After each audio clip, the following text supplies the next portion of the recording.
Ladies and gentlemen, I need you to lean in close because what I'm about to tell you isn't just a message, it's a prophetic shift for someone in the room. There comes a moment in your life when heaven begins to orchestrate circumstances so unusual, so uncomfortable, and so unexpected, not because you're being punished, but because you're about to be positioned. There's something you need to understand about how God operates when he's preparing to give you something big. The blessing rarely comes without first going through a breaking. And I know that doesn't sound pretty. It doesn't feel exciting.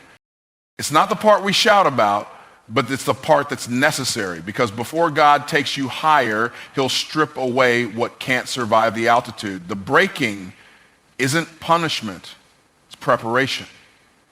See, there are things in your life that may have been good for the last season, but will sabotage the next one. There are people you were once aligned with who are no longer assigned to your destiny. There are habits, comfort zones, mentalities, and even ways of thinking that cannot walk with you into the level of blessing God is about to release. And God in his mercy starts breaking what you're trying to build, not because he's cruel, but because he's committed to your calling more than your comfort. You're asking, why is everything falling apart? But maybe the right question is, what is God removing to make space for the new thing? Because hear me, sometimes elevation requires elimination. When God is positioning you for something big, he starts subtracting before he multiplies. You may lose a job, a relationship, a connection, or even a plan you were so sure about. But every time you lose something in a God-ordained breaking, it's not a subtraction, it's a setup. Let's get real. Breaking doesn't feel good. It's confusing, it's lonely, it hurts. But God isn't breaking you to destroy you. He's breaking what's been blocking you, and many of us are trying to carry blessing in cracked vessels. We want increase, but we're holding on to insecurity. We want overflow, but our foundation is leaking from old pain, old pride, and old patterns. So God says, let me break it before it breaks you. That's where trust comes in. Because sometimes God will allow the very thing you thought you needed to fall apart so you realize he was all you ever needed. He'll remove the safety net, the backup plan, the familiar thing, because the blessing that's coming requires a new version of you, one that doesn't lean on what worked yesterday, but stands on faith today. Let's not forget, even Jesus had to be broken before he could be multitude, until they were broken. Jesus said, this is my body broken for you. Why? Because breaking always precedes blessing. Breaking is the passageway to power. And if he did it with his own son, he'll do it with you too, not to crush you, but to refine you. And while you're in that breaking season, the enemy will whisper, see, God forgot about you. But let me remind you of something. Silence is not absence. Stillness is not abandonment. Delay is not denial. The breaking is not where the story ends. It's where the miracle begins. If it's falling apart, it might be because God is shifting the entire structure so he can rebuild it better, stronger, and more aligned with his plan. Here's the good news. If you're in a season where you feel like everything is breaking down, you are closer to breakthrough than you think. Don't run from the breaking. Don't numb it. Don't rush through it. Lean into it. Let it do the work it was sent to do. Because when God is about to give you something big, he prepares you to carry it. And that preparation sometimes looks like pruning. It looks like pressing. It looks like loss. But it's actually gain. You're not being punished. You're being purified. You're not being rejected, you're being redirected. And when it's over, you won't just have a blessing, you'll have the strength, the clarity, and the maturity to keep it, grow it, and use it to bless others. So don't despise the breaking. Thank God for it. Because it means he's about to give you something that your current level cannot contain. Something big is on the way. Get ready. There's a powerful truth you need to catch. The frustration you're feeling right now is not random. It's not just life being unfair. It's not just a season of bad luck.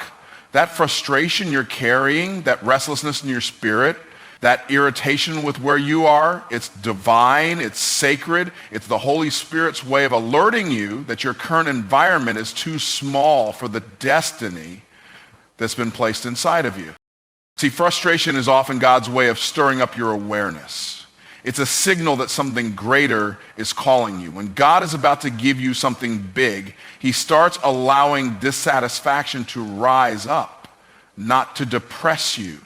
Because as long as you're comfortable in the ordinary, you won't chase the extraordinary. As long as you're settled in good enough, you'll never step into greatness. So what does he do? He lets you get uncomfortable in places you used to love.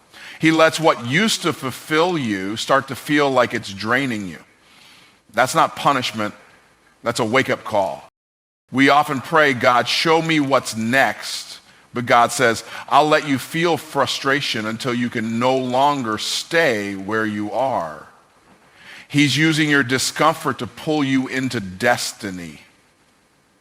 You think the job is the problem, the people are the problem, the situation is the problem, but what's really happening is your future is calling and your soul knows it.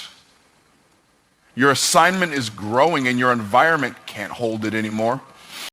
Frustration is the seedbed of innovation. Every major breakthrough in business, in ministry, in personal development, it was born out of a moment when someone said there has to be more than this.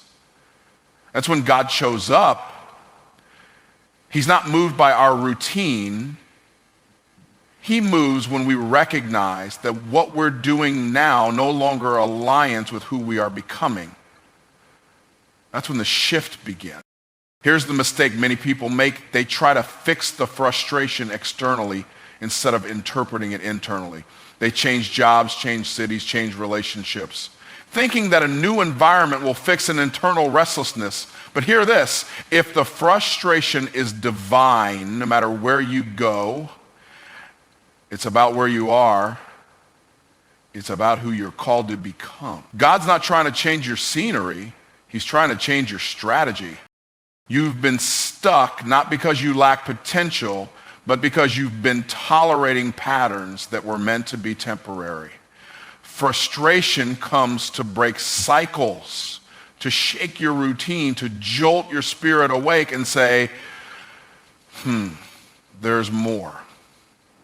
But instead of listening, some people try to numb it with distractions, with denial, with excuses.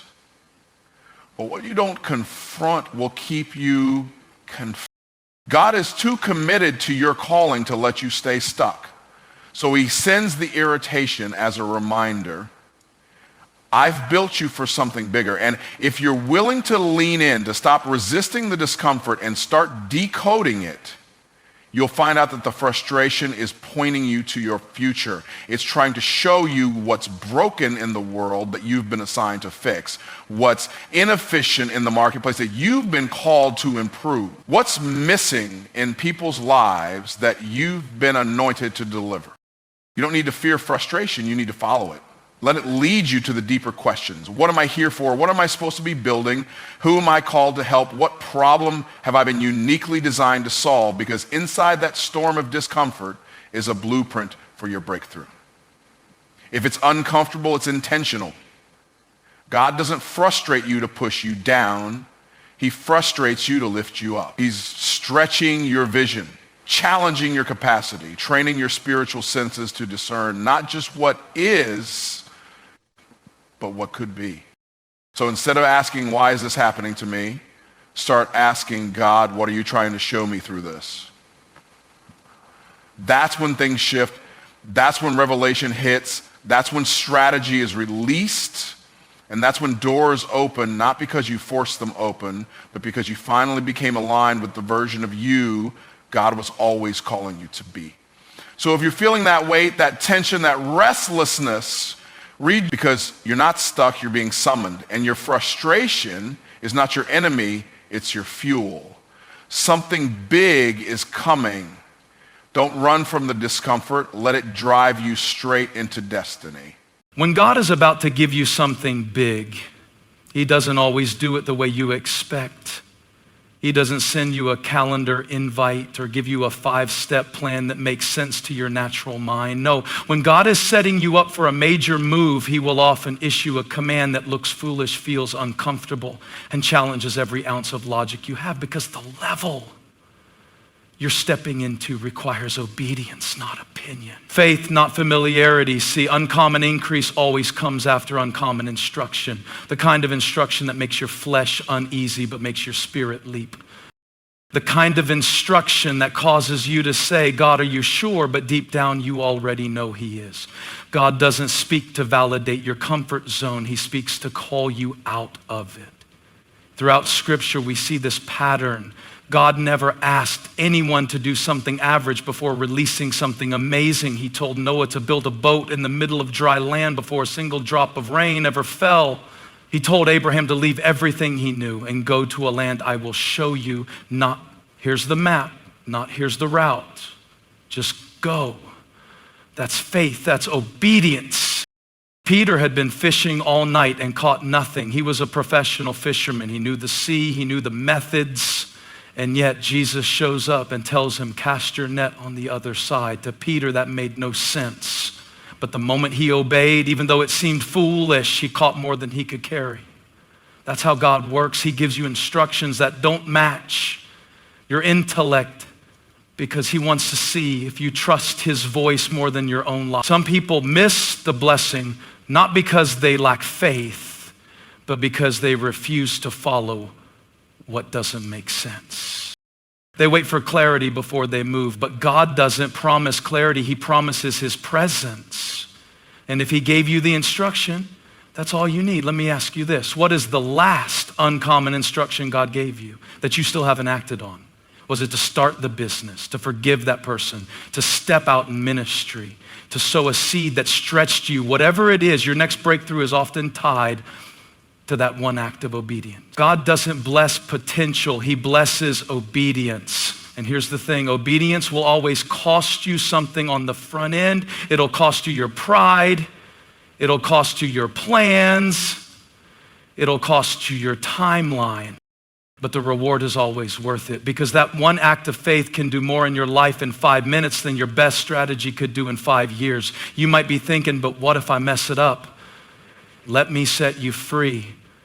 God's instructions are not designed to trap you. They're designed to transform you. He doesn't need you to be perfect. He needs you to be positioned. And when you obey, even if it's scary, he backs you up with grace, provision, and power. Sometimes the instruction will seem small. It'll feel insignificant. Like Naaman being told to dip in the Jordan River 7 times to be healed. That river wasn't special, but his obedience was. Your miracle is not in the water, it's in your willingness. Your blessing is not in the step, it's in your yes. Let me be clear. God is not obligated to bless what you're doing just because you want him to, but he is absolutely committed to blessing what he told you to do. That's why it's so important to stay close to his voice, because what worked for someone else won't work for you if it didn't come from him in this next season of your life. Don't pray for something big and then ignore the instruction that leads to it. God will never require something from you unless he's already planned to release something greater to you. So even if it doesn't make sense, even if you feel unqualified, under-resourced, or unsure, if God said do it, because behind every act of radical obedience is a blessing so big it will make people wonder how it happened. And you'll know it wasn't strategy, it wasn't luck, it wasn't hustle. It was obedience to an uncommon instruction that brought uncommon increase. Your next level is waiting on your next yes.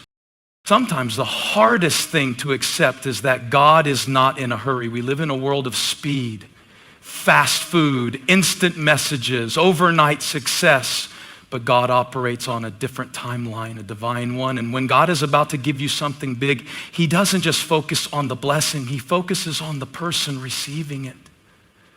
Because what good is giving you something great if you don't have the character to sustain it?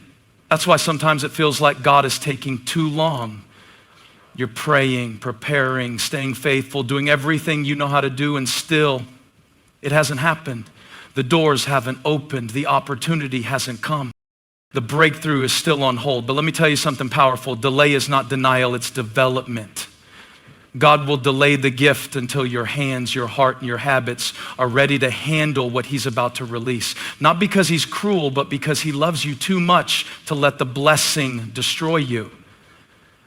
See, many people want the platform, but they don't want the cross. They want the crown, they want the reward, but they're not yet built for the responsibilities. So what does God do? He holds it. He watches how you steward what's already in your hand. He examines your motives, tests your endurance, stretches your patience, not to frustrate you, but to forge something deeper in you. He's not just working on the situation. You're praying for change in your circumstances, but God is working on you, because if he changes the outside and you're not changed on the inside, you'll mishandle the very thing you prayed for. Let's be real. Premature promotion can be dangerous. If you get something before you're ready, you'll either fumble it or it will frustrate you. A weight that's meant to be a blessing can feel like a burden if your capacity hasn't been developed. Imagine giving a child the keys to a sports car. It's a gift beyond their current level of maturity. So what looks like a delay is actually divine protection. God's delays are strategic. He's refining you in the dark so that when he brings you into the light, you'll be ready. That means every hidden season has value. Every moment when no one saw you, celebrated you, or acknowledged you, those moments were sacred, because that's where character is forged. That's where your roots grow deep. That's where your dependency on God becomes unshakable.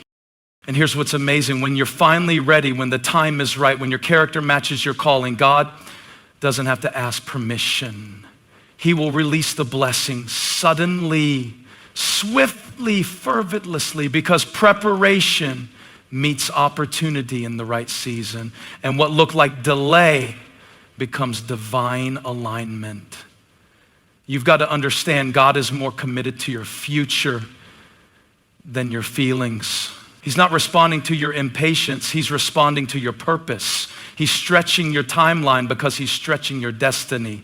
What's coming is too big, too weighty, too important for you to walk into it prematurely. He's not just giving you a gift. He's giving you longevity, stability, and legacy. That's why you've got to stop comparing your timeline to someone else's. Stop measuring your progress against people who are in a completely different process. Just because it hasn't happened yet doesn't mean it's not going to. Delay is not rejection. It's not punishment. It's preparation. God is making sure you can carry what you've been called to walk in. So while you wait, don't waste the wait. Get stronger, get wiser, get ready, keep showing up, keep sowing seeds, keep walking by faith, because there will come a moment sooner than you think when everything will shift. And when it does, it'll make sense. You'll see why it had to take time. You'll realize that God wasn't late. He was just working behind the scenes to make sure you didn't blow it when it showed up. God is a master builder. He's not trying to build something that looks good. He's building something that lasts. So if it feels like he's taking his time, it's because the blessing he's preparing is meant to outlive you. It's bigger than now. It's bigger than you. And when it finally comes, you won't just be ready for it. You'll be the version of you that can multiply it, protect it, and honor him with it. Your season is coming. Stay faithful, stay focused, stay prepared. God hasn't forgotten you. He's just making sure you're ready for something big.